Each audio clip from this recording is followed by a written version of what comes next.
Hello, welcome back to another video. It's Lydia here, and today I am joined by Ant, my partner. Hello. And today we're going to be chatting about our gaming review in 2022. So last year I did a very similar video. We're going to keep it a bit briefer this year because I didn't have a lot of time for gaming. We've been very busy. So yeah, we're going to have a little bit of a chat about our favourite games, what of our favourite pickups, and just how our collection has changed in general. So first up will be favourite games. Now I've picked two games for this one, and it won't come as any surprise which ones they are. So first up is Lost Judgment. Finally got round to playing the second instalment of the Judgment games. I loved it just as much as the first one, if not a little bit more. Really enjoyed the story. I think maybe the story in the first one was a bit more dramatic. Whether that's a good or bad thing, I don't know. Either way, still really dramatic, and yeah, really enjoyed the gameplay, and it had all the things I love about all the Yakuza games and more. Some really fun side quests, some really fun mini games, and yeah, just overall really great game. So I recommend getting this one, especially if you're a bit unsure about the Yakuza games. If you go into the Judgment games, they're very similar. They play the same, they're in the same world. If you enjoy the gameplay mechanics of the Judgment games, you will like the Yakuza games as well. So it's probably a good place to start if you find the sheer amount of Yakuza games a bit threatening. But yeah, really enjoyed this game. And next up, Ratchet & Clank Rift Apart. So yeah, obviously I'm a massive fan of Ratchet & Clank. Really amazing games. I love the stories and the gameplay mechanics. I love all the different crazy weapons you have. I think the friendship with Ratchet & Clank is really sweet. And yeah, just amazing games. Like, love the lores and the worlds and everything about them, and this was no different. I really enjoyed the rifting mechanics in this game. It's very similar to A Crack in Time, except with that game you play with mechanics of time. With this one you're playing with rifts and sort of different dimensions, but it's very similar in the way it plays. There's a lot of puzzly elements to it as well, which not every Ratchet & Clank game has. So yeah, really enjoy it. I obviously played it on the PlayStation 5 as well, which was a whole new experience for me. It's one of the first games that I played on the PS5, and I really loved it, and yeah, can't recommend it enough. It's definitely a very good instalment for a new console for Ratchet & Clank. So, what about you? So I've just picked one, which is Hades. I played it earlier in the year. So for those of you who don't know, it's a roguelike game set in Hades where you play Zagreus, which is Hades' son, who's trying to escape Hades. And if I say Hades one more time in this sentence, I'll go mad. But it's a kind of a hack and slash. You just basically each run learn more mechanics, unlock slight changes, work out what's the best sort of pickups and boons and things for your play style. It's just got an absolutely amazing art style. The isometric kind of viewpoint and the way all the characters are designed is absolutely stunning. I mean, Supergiant Games that made it always make amazing games like Transistor and Bastion. If you've not played them, definitely recommend playing them as well. And the soundtrack is this just amazing mix of different styles. At times it's metal, other times it's kind of almost like folky music, and it's just an amazing game. And obviously they're releasing a sequel soon, so more Hades fun for everyone. Yeah, I enjoyed watching you play it. It's not my kind of game. I don't really like roguelike games, but yeah, just the art style was really pretty and it's themed really well. Yeah, I mean, I was definitely on the fence about roguelikes before playing this, and as I'll go on about more of the things in this video, I've kind of gotten heavily into them this year now. So it's definitely a good start point if you're unsure about the genre and kind of, you know, the whole idea of dying and starting again and dying and starting again is a bit too much. Hades really kind of makes that experience worthwhile from the kind of story arcs and more you learn about the characters, and the Greek mythology in it is like spot on, and it's just done with such a great sense of humour and writing with the characters. And obviously you can pet Cerberus as well, which makes it always worthwhile. If it's got a dog you can pet, then it's definitely a win for me. Exactly. Okay, so next up will be games that we finally got around to playing that we've been waiting to play for a while. So, you want to go first? Yeah, so first up is Persona 4 Golden. So I have wanted to play Persona 4 for years. I had the original on the PS2 and played probably the first 2 hours and then didn't. And then probably about 4 years ago picked up a Vita specifically to play Persona 4 Golden and a couple of other JRPGs, and this year I finally got round to beating it at the beginning of the year. It is an amazing game. If you've not played it, I implore you to play it. It's probably one of, if not the best JRPG that I've played. I mean, there's obviously a few other series that come to mind that's hard to pick between them, so I'm not going to, but if you're a fan of the genre, play it. The world is beautiful, the characters are so well written, the dungeon mechanics is really cool, the friendship between all the characters and the dynamics of the game is awesome. The actual persona battling mechanics, leveling up and creating new personas is really amazing. And obviously it's now going to be ported to other consoles in the very near future, so there's really no excuse not to play it now. So yeah, definitely play Persona 4 Golden. I spent over 80 hours playing it and don't regret a single one. You can play hundreds of hours on it and people still say it's their favourite game. That's a sign of a very good game. It I is. played a little bit of it and I never really finished it, but I really enjoyed like the classroom mechanics, and Yeah, school it's days, kind of and the like weather mechanics. The part like visual novel side of it, with the actual like traditional sort of dungeon crawling turn-based RPG and mechanics worked really well. Yeah. Do you want to do one of yours? So I've actually picked out 3 different games that I have finally got around to playing, but I've only finished one. So first one I'll go for is Cyberpunk 2077. Now, I played this on the PS5. I waited so long to play it just because I knew how many issues it had. I've spoken about it a little bit in some other videos, but I finally have actually finished it, and my thoughts were a bit meh. It's a good game, and I think if you enjoy first-person shooters and you enjoy that kind of like really in-depth RPG world exploring, then maybe you'll find this enjoyable. For me, I didn't really enjoy the game mechanics. I found like a lot of the weapons upgrades a little bit confusing. Like even just upgrading ammo, to me at least, maybe I wasn't paying attention, but it wasn't clear to me that I had to craft it. That it just felt like it was really ambitious, but it just didn't quite get there. I felt like the driving was a really bad experience, and I felt like that was one of the selling points of the game, was the driving, and it was really disappointing. It was really jerky. It made horrible sounds when you braked every time, and it just felt like I was playing a PS2 game with the driving mechanics. So I was a bit disappointed with that. The motorbikes were a bit better, but in general, story was okay. It was quite an interesting concept. I really enjoyed the world. The world was cyberpunk, obviously. It was really cool. I really enjoyed the Johnny Silverhand part of the game as well. Obviously, Keanu Reeves is epic. But I did find a lot of the characters weren't very likeable at all. I didn't feel any kind of connection to any of the characters. Sometimes the dialogue just felt a little bit too cheesy.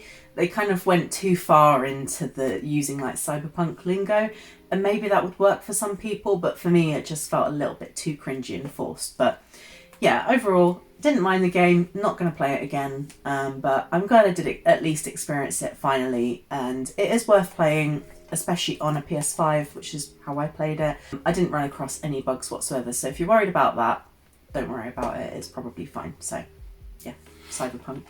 I mean, I can just remember saying about the characters that you were mentioning, when I was watching you play it, I was just waiting for so many of them to die just because of how unlikable they were. It's just, they're just like, oh my god, you're so annoying. It's like a lot of them are just kind of that sort of edgy teenager on the internet vibes, and it's like, I can't wait for you to die. That's one way of putting it. Yeah, I know what you mean though. Yeah, a lot of them, the dialogue did feel a bit teenagery, if that makes sense. Yeah, it was a bit sort of cheesy action movie, B-movie kind of thing, and it's like, I mean, one thing I like about things that are cyberpunk is they kind of have a bit of a grittiness to it, whereas that kind of looked like it was, but the dialogue was just very sort of... Yeah, they used a lot of buzzwords, and half the time you didn't know what they meant, and yeah, it just felt a little bit forced at times. So yeah, that was my main criticism of the game. But as far as technically goes, it's fine. Like, it didn't look amazing in my opinion. Like, some of the scenery was really beautiful, but as far as like any of the details went, it didn't feel like it was a game that had been worked on for that long. It felt a little bit rough around the edges a lot of the times. Some scenes were really terrible. Like, I remember there was a scene where someone poured like whiskey on themselves, and like the way, I know like liquid is really hard to do in 3D animation, but it looked terrible. Like, it just looked like blocks going over them, and I was like, what is this? This is like a cutscene for the main story, and it looks awful. So yeah, it definitely visually they could have done a bit better maybe, but it's had enough criticism, so we'll give it a break. Yeah, we'll leave it there now. Yeah. What's next on your list? So next on my list of games I've finally got around to playing is one that's been out for ages, but it's only been on my radar for the last couple of years, is Hollow Knight. So if you're not familiar, it's kind of a really...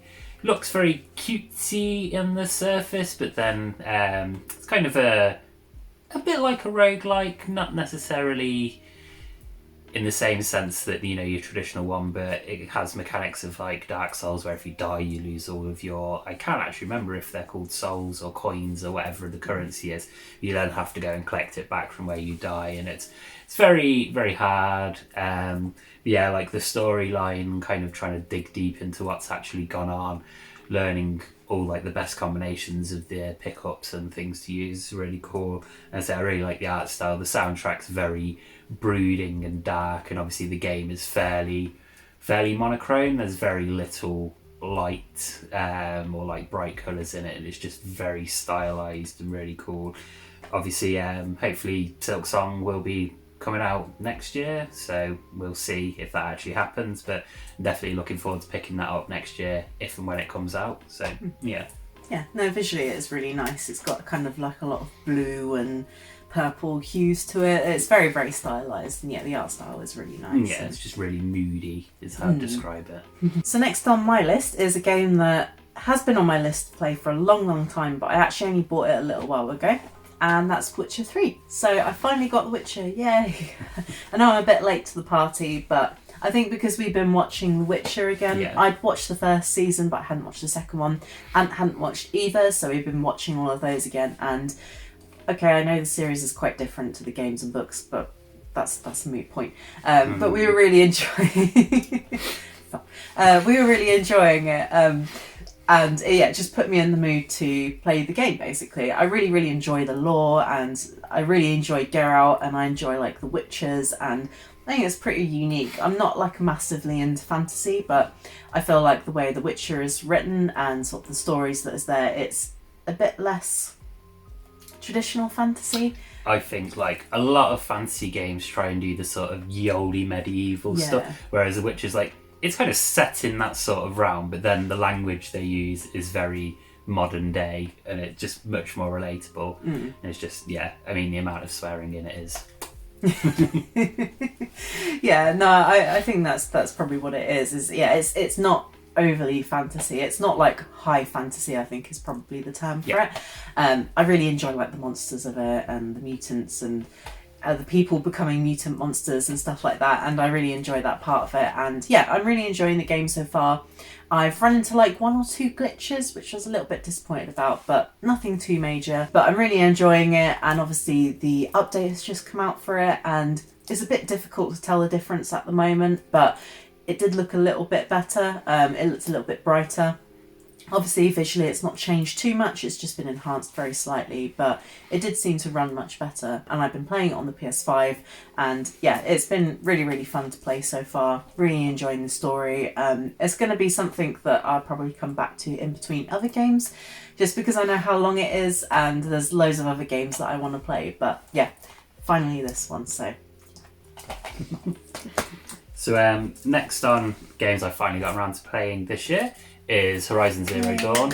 So if you've listened to many of the things I've said on Lydia's channel, I never had a PS4, so I missed out on a lot of the PS4 exclusives. Now I've got a PS5, I'm trying to go through them. Obviously I know Horizon Zero Dawn was released on the PC, but also I don't have a very powerful PC, so now I've got a PS5, it's kind of catching up on them. Obviously with Forbidden West that came out this year, I was in more of a rush to play this before, so I could then go on and play that. So obviously really excited to play that when I finally get around to it. But yeah, I really loved Zero Dawn. The game world is just stunning. It's so like open and beautiful.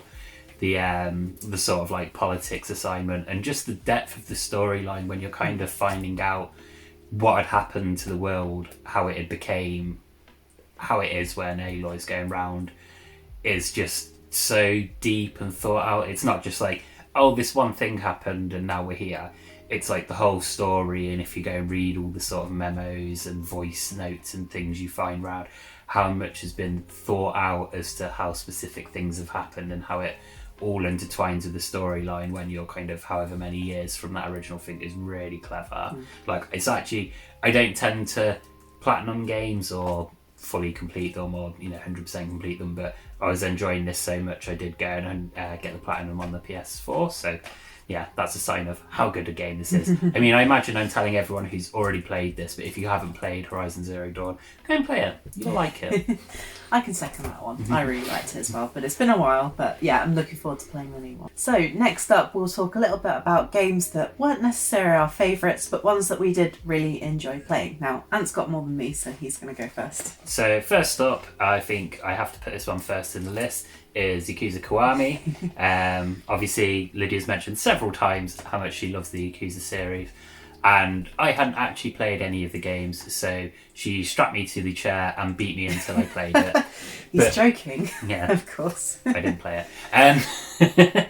But no, I really enjoyed it. Like, the game world is so cool. Like, it's obviously you play in a very small section of the city, but it's very detailed, the bit you play in. It's kind of that really nice, from my perspective, when you kind of see those pictures of like Japanese cities with all the neon lights and the reflections in the rain and stuff, it like really captures that. And obviously, whereas the gameplay itself is fairly standard brawlery kind of fighting sort of thing, the way you can learn new moves and kind of progress your character is really cool. But the story arc is a very, very serious and heavy story, but then also it's coupled with the fact some of the side missions are just ridiculous and so silly. Like, you're going around helping some judo champion have a really good night out, or you're playing baseball, or you're playing radio control cars, and it just really offsets like the sheer like brutalness of the story. Whereas if if it was just a story, it would just make you feel really miserable, because it's pretty heavy.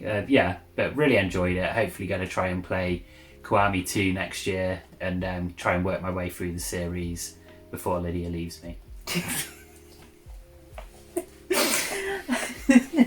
Not going to happen if he doesn't play the Yakuza games, but I'll let him think that if that makes him play them any quicker. Anyway, so first on my list is a game I thought was absolutely beautiful, which was Spiritfarer. I think I've spoken about this a little bit before, but it's really, really pretty game. It's more of a cozy game. It's got beautiful music and really, really pretty art style. It's kind of like a 2D. It's not really a platformer, but it's kind of got that platform element to it. You basically have this boat and you pick up passengers and you help their spirits get through to the other side, essentially. So, spoiler alert, it's about death basically and about acceptance, and it tells it in a really, really beautiful way. You build up your boat. There's lots of crafting elements to it. I'd say that's probably the biggest element of the game. You get all your crafting bits and you make new parts of the ship, and you basically expand it, and you make new areas to craft in and also new areas for your passengers to sleep in. You've got a kitchen, you've got all sorts of stuff like that. It's very, very cozy, and if you enjoy games that have got crafting mechanics, then this is definitely one you would enjoy. But also, even if you don't, it does it in a way that isn't overwhelming, and it's just like a really enjoyable, beautiful game to sit down with and relax. And yeah, I think when I played it, I really needed a game like that, and yeah, I definitely recommend this one. Really, really beautiful game. It's definitely one I want to play. I mean, I was watching it over your shoulder quite a bit when you were playing it. It's just kind of very stunning art style and just very moving, considering the morbidness of the subject, and just kind of just trying to basically help people find acceptance and move on, basically. It's really cool. Touching. So next game that I played this year that I really enjoyed was Ghost of Tsushima. So this was actually a present from Lydia for me last Christmas. So it's basically an open world samurai game where the Mongols have invaded, and basically you stand as one man to kind of rally where you live to try and fight them off. And it goes through lots of moral quandaries about being a samurai and the samurai code, and kind of basically finds that to beat the enemy you may need to go against that, and lots of moral quandaries. But the world is beautiful. There's lots of that sort of stereotypical blossom falling and wind and stuff like that. But it's just a really fun game. The combat feels really sleek on it. I find a lot of sort of games can end up just being very hack and slash and just button mashing, whereas this you kind of felt very in control of the moves you were making and countering, and you feel very powerful when you're playing. Yeah, exactly. And it's kind of, it's really cool the way that you can't really get to a point where you're so overstrength that you can just go around and hack people. You still have to have like some sort of skill in the fighting. It's not like a case of, you can go into a village and just press a certain button and like block and kill everyone. Like, you need to know how to counter and block and do all that sort of stuff. So it's just really felt very sleek in that side of things. And yeah, I mean, the main story is really cool. I haven't played the Icky Island expansion yet, but I do want to get onto playing that in the near future.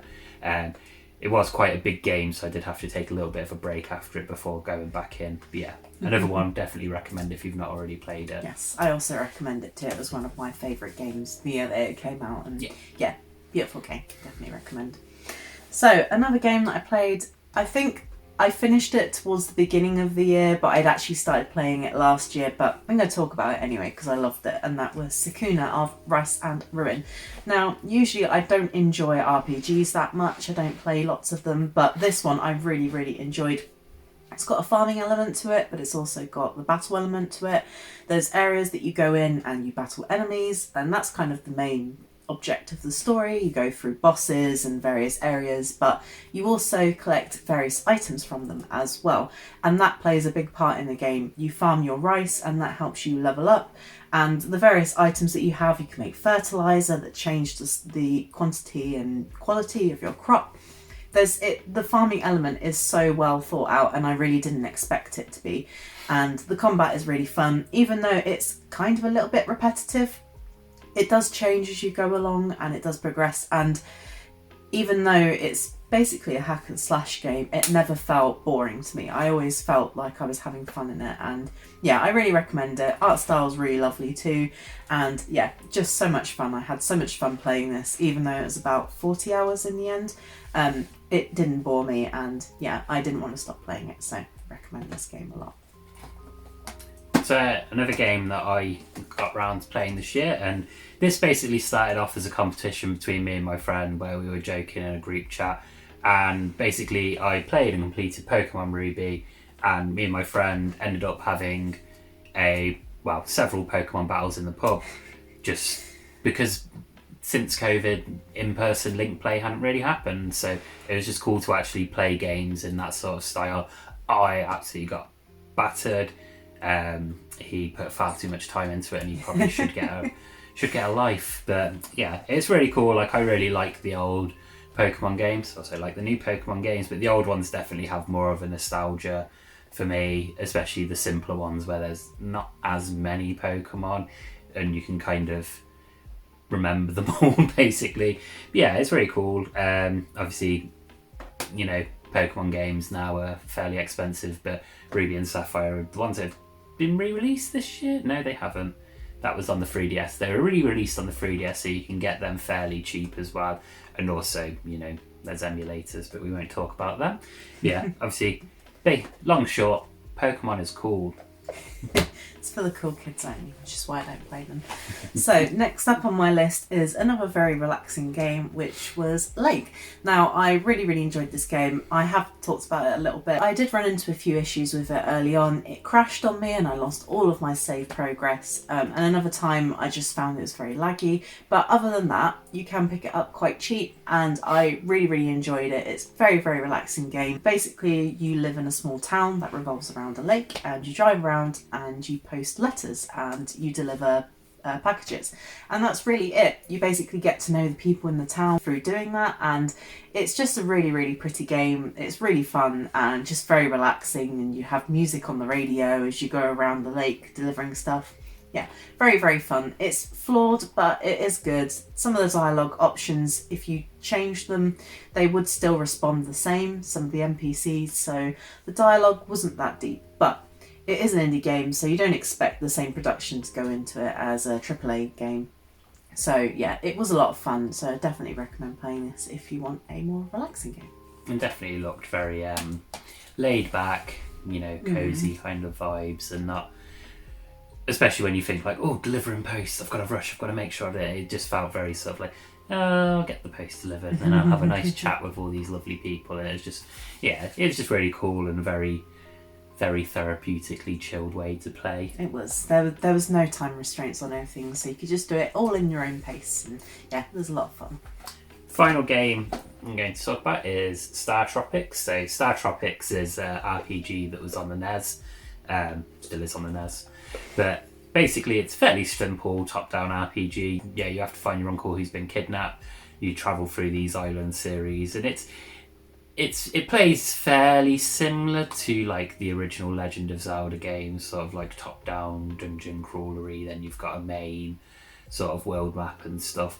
Yeah, it's kind of cool. It's a bit more laid back, tongue-in-cheek, a bit of silliness, but it's one of those games that's probably, unless you've got nostalgia for the NES and that sort of era of games, you probably won't enjoy it that much, but give it a go. I mean, I'm pretty sure it's on the Switch Online, NES virtual console thing, so you can play it for free without having to put any financial work into it, and if you don't like it, then you don't like it and you've not lost anything.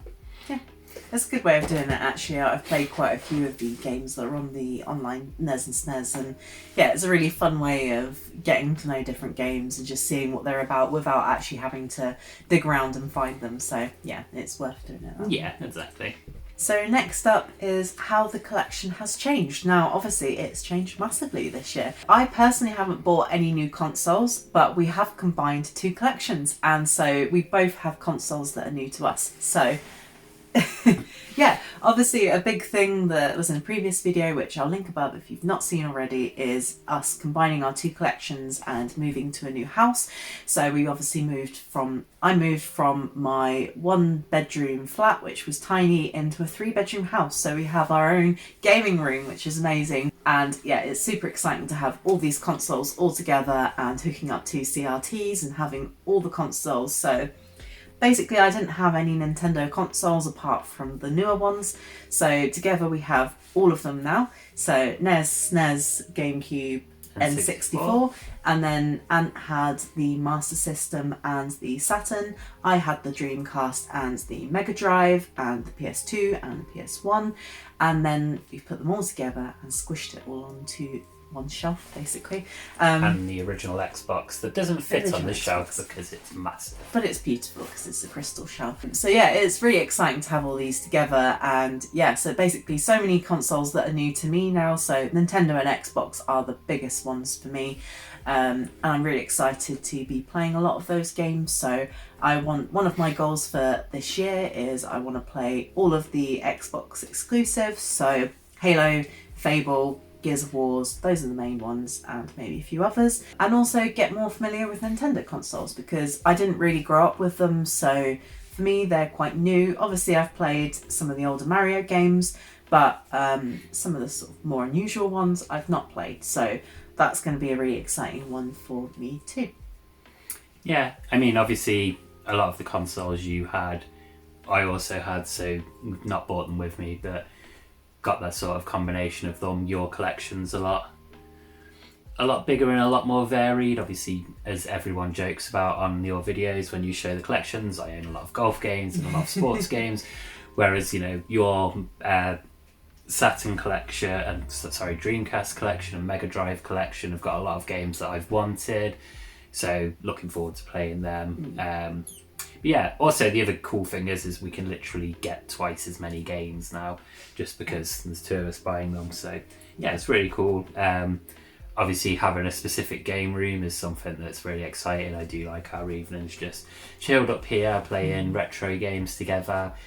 Even little things like having spaces for all your pops and like all the Lego we've somehow got over the last year and things like that. So yeah, it's really cool. Nice having a space away from, especially with me working from home, a separate space to actually relax away from sort of the office in inverted commas. It's really exciting. No, it's awesome. And also, obviously, PlayStation 5 is new to me. PlayStation 4 was new to you. Yeah. Then having the PlayStation 5, I probably wouldn't have been able to afford to buy one myself, and it would have been probably another 2-3 years before I bought one, so it's really nice to have that now as well. And we also just got a brand new TV, so we actually have a 4K television, which is amazing because my old TV was about 9 years old and it was only just HD. It was HD ready, so technically not HD. And yeah, it was just really old, and it was only a 32 inch, and we've now upgraded to a 43 inch, and it takes up a lot of space, but it looks amazing. And obviously there's no point having a PlayStation 5 if you don't have a 4K TV, because that's one of the main selling points. So it's nice to finally upgrade the setup a bit like that. And yeah, I just feel like I've not bought a lot of games this year, but I do feel like what I have done is really improve my collections and just really have a bit more time to actually get to play those games as well. So yeah, having a dedicated space is probably the biggest part of it, really. Yeah, definitely. Yeah. So next up is games to play in 2023, and I can't believe I'm saying that year already, but here we are. So first up on my list is two I got for Christmas, thanks to Ant, and that is Stray for the PS5. Now, I really like the look of this. I love cyberpunk, and it just looks like a really beautiful game, and I love cozy games. I don't play a lot of them actually, but I'm starting to get more into them as time goes on, and it looks stunning, and really excited to play this one. So yeah. So I've picked up a much bigger pile than Lydia for this, but there's two that I've started the tail end of this year. So Xenoblade Chronicles 3, now if you know me, you know I love the series. I started playing this when it came out, and at the same sort of time played probably about 30 hours, and then got a bit overwhelmed with life and didn't have the time to play a JRPG, but I definitely want to start getting on it again in the new year and hopefully burn through it. I mean, I say burn through it. Xenoblade Chronicles 2, I'm pretty sure I played like close to 200 hours worth, so it may be one that I'm playing in 2024, we'll see. And another one that I started playing, and I feel I'm a reasonable bit of the way through, is Demon Souls. So played Dark Souls kind of the beginning of last year and really enjoyed it, but it really kicked my behind senseless, and you know, it's been a little while before I've been ready to be hurt by a game again. So yeah, I started playing that and enjoying it. I do find the bosses on it easier than Dark Souls, but the general gameplay more difficult. I'm not sure if that's the case with anyone else, or if, you know, if that's just me, but yeah, interesting to see how that goes for the rest of it. So another one for the PS5 is Horizon Forbidden West. Now, obviously, we've already spoken about Horizon Zero Dawn. I really enjoyed the first game, but it's been a long time since I've played it. I'm so excited to see the new iteration of the game and how it's changed. It looks absolutely stunning, and it's going to look amazing on the PS5. So I'm very excited to play this, see where Aloy's stories go. I haven't had much spoilers for it, which is I'm really happy about, because I have no idea what the story is going to be like at all. So yeah, I'm going to be going into this pretty much blind, apart from having played the original game. So I'm very excited to play this, and I'm sure I'm going to sink a lot of hours into it. And I will be moderating all the comments to make sure there's no spoilers in it. So for some reason in my head I thought I'd play a few more JRPGs this year, because obviously I hate myself and not having any time. So following on from playing Persona 4 Golden, I picked up Persona 5 Royale for the Switch. Literally picked this up today. Wanted it for Christmas, didn't get it. My family let me down. Yeah, excited to play it. I've heard people that love Persona 4 say it's even better than that. So just really excited to get stuck into it. I'm glad I held out to get a handheld version, because I do feel I prefer RPGs on the Switch or handheld consoles. I just feel my brain copes with them much better, being able to kind of pick up and play them, especially with limited time and stuff. And then another two games that I'm looking forward to playing, including what I got for Christmas, is the Soul Hacker series. So managed to get Soul Hackers for the 3DS fairly recently. I think it's going up in price and coming a bit more harder to find, so I was glad to get it for a reasonable price. And then for Christmas I did get Soul Hackers 2, So yeah, looking forward to playing both of them, wasting far much more of my life on JRPGs, and yeah, getting stuck into the Soul Hackers series, which is one that I've not touched yet, so that'll be really cool. Yeah. I think it's still on me for more games to play this year. So following on from me playing PS4 exclusives, God of War, I'm going to finally play God of War, the PS4 one. I played the original ones on PS2 many moons ago, but I've not played this. I've seen lots of screenshots. I really like the sort of aesthetic and lore of it. Obviously Ragnarok coming out this year has kind of bumped this up my list a little bit. Yeah, really excited to play it.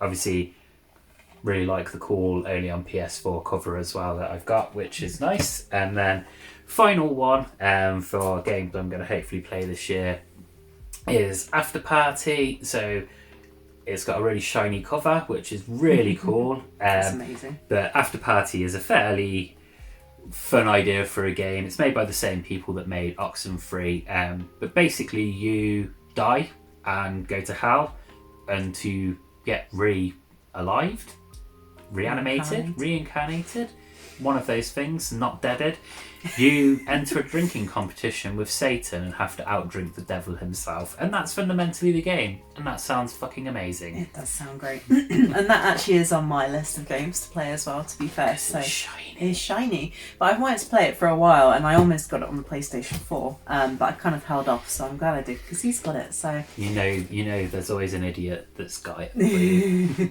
Exactly. And that's the good thing about having a collection that we merged together. So yeah, exactly. So next up will be games we're looking forward to in the new year, so new releases basically, and I pretty much only have one that I'm really excited for and another one that I'm quite excited for. And first is obviously going to be Like a Dragon Ishin, which is going to be the next Yakuza game. I'm so excited for this one because the Ishin games were on the PlayStation 3 and they were on the PS4 I think as well, but they were Japanese only, so you basically couldn't get them. They didn't release them at all outside of Japan, I think, and even if they did, they'd be so rare, they'd be stupid prices. But basically it's a complete remake of these, and it's made in Unreal Engine 4, I think, so they're going to look amazing. Basically they're set in the samurai feudal Japan, and basically they all look very similar and familiar, but they're spin-offs of the Yakuza game, so the storyline's different, and obviously it's going to be set in that samurai period, so late 1800s, and also it's going to be set in Kyoto, which is going to be amazing. So it's outside of Tokyo, which is where all the other games are mostly set.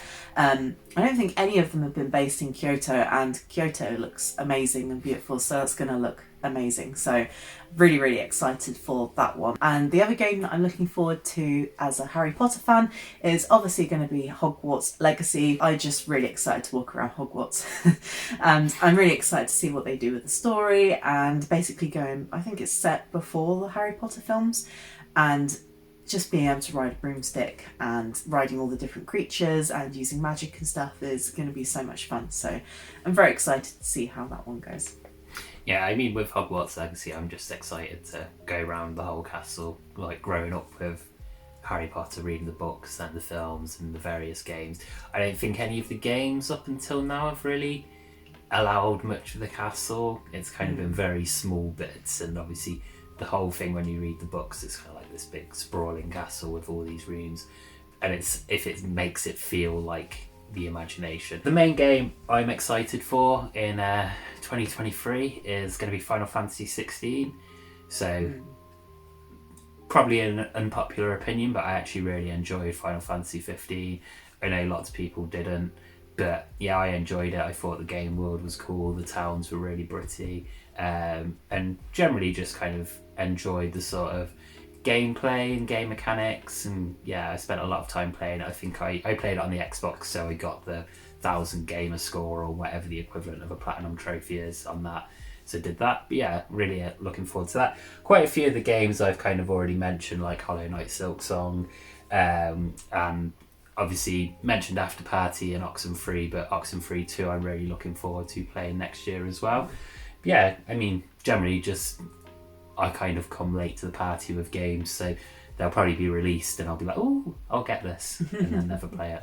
Yeah, I mean, I don't think I've played like a brand new release for a long time. I think probably the last one was Yakuza Like a Dragon, which was 7. And yeah, I basically only pre-order games if they're Yakuza games now, just because there are so many games to play and only so much time in the world. So yeah, but It's not worth buying a game at release for full price if you're not going to play it for another 2 years. exactly. Ant's top tip. Yeah, I'm definitely for the new Yakuza game, I'm definitely going to take some time off of work on its release day and play it. So yeah, very excited for that one. So that really concludes all the highlights that we have of 2022. I think I speak for both of us when I say we really enjoyed doing this today. Yeah, it's good fun. Yeah, it's really nice to look back on the year and see how things have changed and sort of think about the games that you've played and how you'd like to change that in future. It's a really fun exercise to do and I really enjoy doing these kinds of videos. But again, thank you very much for all your support throughout the year. Thank you for bearing with me through all the different changes that we had. Hopefully be a bit more stable this time and be able to make more consistent content. But I'm really looking forward to what 2023 brings for gaming and for this channel too. So again, thank you for sticking around and I hope you stick around longer and for the future videos, and I've got some exciting videos that are planned coming up, so keep an eye out for those. In the meantime, don't forget to subscribe and leave some comments down below of your gaming highlights, and I also have some gaming highlights from my YouTube community which I will show at the end of the video too, so stick around for those. But thank you very much for watching and I hope to see you soon. Bye! Bye!